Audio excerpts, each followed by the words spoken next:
ഇന്നത്തെ പരിപാടി നമ്മൾ മെയ്യഴകൻ സിനിമയിൽ അരവിന്ദ് സ്വാമി പാരറ്റിനെ ഫീഡ് ചെയ്യുന്ന ഒരു സ്ഥലമില്ലേ, അത് ഇൻസ്പയർഡ് ആയ ഒരു ആളിന്റെ വീട്ടിലാണ് നമ്മൾ പോകുന്നത്. ഈ പുള്ളിനെ ഞാൻ അതാണ് ഉദ്ദേശിച്ചത്. ഛർദിച്ചെടുത്ത് പോയി ഭാവി ചവിട്ടോളം പാതാന്ന് പറയുന്നത് ദാസൻ ചവിട്ടുന്നിടം.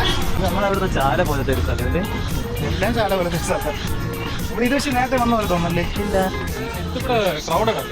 തിരക്കില്ലാത്ത സമയത്ത് പോയാൽ തിരക്കില്ല. നമുക്ക് ഇതിന്റെ അപ്പുറത്ത് ബാറ്റ് ഫീഡിങ് തുടങ്ങിയാണ്. എന്റെ ബുദ്ധി മലയാളി തന്നെ. പുള്ളിക്കൊരു കോമ്പറ്റീഷൻ അല്ലേ? 10 പല തത്തകൾ ഒത്തുകുത്തി ചത്തിരുന്നു. എനിക്ക് തത്തകളെക്കാട്ട് ഇഷ്ടപ്പെട്ടില്ല.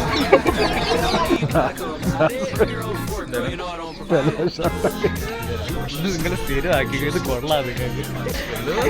ഡോക്ടർ വരെ ഇത് വലിയ ക്ലിയർ ഒന്നും കാണൂല. ക്ലിയർ ഉള്ള ഇതൊക്കെ യൂട്യൂബിലുണ്ട്, അത് പോയി കാണാം.